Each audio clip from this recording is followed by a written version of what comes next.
Welcome back to Public Affairs on Peach. Dr. Avital Cohen from Georgia Pediatric Psychology is here with us with some suggestions about how you can talk to your children after a school shooting. Dr. Cohen, thank you so much for joining us. Thank you for having me. This is a traumatic situation for many students, concerned about even going back to school themselves sometimes. So what do you say, or do you ignore the situation? You definitely don't ignore the situation. That's definitely not going to help our children. They need to know that we're listening, that we're there for them, and how we're coping as well. I think what's important is to let your child, though, be the one to lead that conversation. So do you wait for them to come to you and say, Mom, what is that about? What's happened? Or I think in this day and age with social media, you know that they know. You know that it's out there, and it may be hard for them to take that first step. So just checking in with them and asking, what do you know, or what questions do you have about what's going on in the world right now with the shooting? Depending on the age of the child would depend on how you ask that question as well. That's the biggest question. You know, so I'm sure there's too much information. You can give them too much or not enough.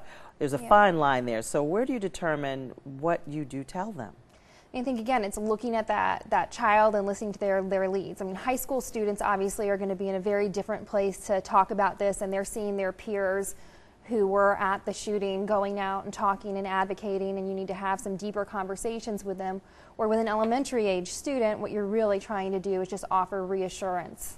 And what about a third grader? How would you, that's a kind of middle of the road. Yeah, that's a hard age, and so that's where you really have to take the time to let them lead the conversation, ask open-ended questions, listen to what they're saying, give a lot of that reassurance. Even our high schoolers need us to be giving them that reassurance right now. And it's also okay if you don't know the answer to a question to say, hey, I need to look into that, and I'll get back to you, and reach out to an expert and try and figure out how to approach it. That's a good point, too. At what point do you realize this is probably more than you can handle as a parent? At what point do you try and get them some professional counseling? If somebody's really upset by it, if you have a child who's having nightmares, if you have a child who's refusing to go to school, those are obvious signs that you really need to bring someone else in to try and help you figure out how to deal with that child's anxiety and reaction to the situation. Is there a point where you look at some of your children's activities, television, video games, some of the things that perhaps you should pull back from for them? I mean, I think that there are some great resources out there like Common Sense Media. There are ratings on movies and video games for a reason. I think sometimes as adults we forget how easy it is for us to separate reality from fantasy. Even with all the news media going on, reassuring kids that just because they're seeing the same thing doesn't mean that it's a new event. Sometimes kids may not realize that when they're seeing a replay of something on the news that it's not a new incident, that we're still talking about the same event that happened. So we have to take that step back and realize what it looks like from a child's perspective.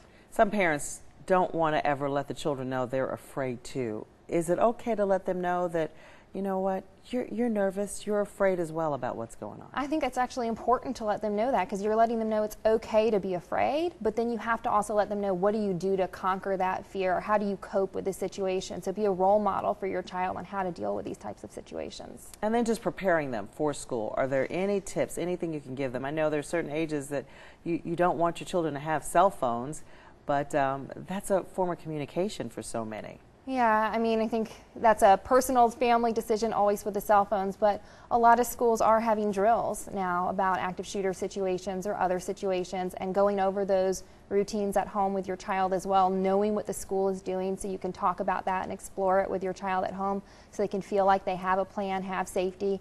And also, you know, always looking for the good, looking for the helpers, like Mr. Rogers has always said, that's an important thing to do in these types of situations, to feel that sense of connection and community, and that most of us out there are hopefully good people. Now, Dr. Cohen, you're a mom of 3, I believe, so I always like to ask the experts, how did you explain it? Your oldest is how old? She's 4. And so you really don't have to have that discussion because she's not watching television. Right, so not yet, but definitely, you know, talking with some of my peers who have had to have those conversations, whose kids are just a little bit older than mine, and it's been very difficult for them. And so I think that's the other thing to recognize. It should feel difficult. This isn't something that should be easy to talk about, but you shouldn't avoid it either. All right, Dr. Cohen, thank you, and thank you for joining us for Public Affairs on Peach.